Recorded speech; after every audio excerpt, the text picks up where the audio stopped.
আল্লাহ তাআলা কিয়ামতের দিন সাইয়েদনা নূহ আলাইহিস সালামকে বলবেন, নূহ তুমি কি দাওয়াত পৌঁছিয়েছো তোমার উম্মতের কাছে? নূহ আলাইহিস সালাম বলবেন, হ্যাঁ আমি পৌঁছিয়েছি। এবার নূহের উম্মতকে আল্লাহ জিজ্ঞেস করবেন, হে নূহের উম্মতেরা, তোমাদের নবী নূহ কি দাওয়াত পৌঁছিয়েছে?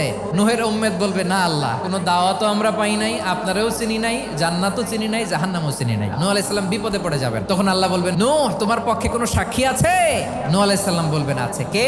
উম্মতে মুহাম্মাদি। তখন আমরা বলবো, আল্লাহর নবী নূহ আলাইহিস সালাম তিনি আপনি যা যা বলেছেন ঠিক তা তার উম্মতের কাছে পৌঁছে দিয়েছে। এবার নূহের উম্মতের সাথে আমাদের ঝগড়া লাগবে। তারা বলবে, তোমরা আসছো আমাদের হাজার হাজার বছর পরে, তোমরা কি করে জানলা? তোমাদের সাক্ষী ধর্তব্য হবে না? আমরা তখন বলবো, আমাদের কোরআনে তোমাদের নবীর নামে আল্লাহ তাআলা একটা সূরা নাজিল করেছেন, সূরাতে নূহ। দিন রাত এক করে তোমাদের কাছে তিনি দাওয়াত পৌঁছেছেন, সব আমরা জানি। আমরা যখন বলবো এই কথা, নূহের উম্মত চুপসে যাবে। তখন আমরা সত্য বলেছি কিনা এটা আল্লাহ তাআলা জানতে চাইবে বিশ্বনবীর কাছে। তখন বিশ্বনবী আমাদের পক্ষে সাক্ষী দিবেন। আওয়াজ করে বলেন আল্লাহু আকবার।